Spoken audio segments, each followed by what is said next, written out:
Hi, my name is Greg Palia. I'm with West Roofing Systems, and today we're going to talk about the Paisley Farms exterior wall coating project. 16,000 square feet. It's in Willoughby, Ohio.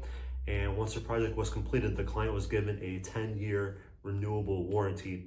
And just a traditional painter wouldn't be able to give you that long of a warranty. They also would use the same materials and methods.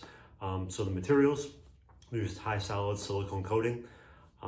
Definitely a more durable design to handle the elements better than traditional paint, especially in Ohio year round.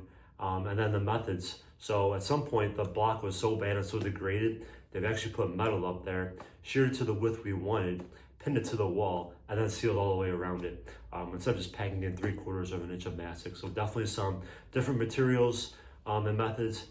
So in this video, please enjoy the before in progress and finished images. Thank you so much. Enjoy.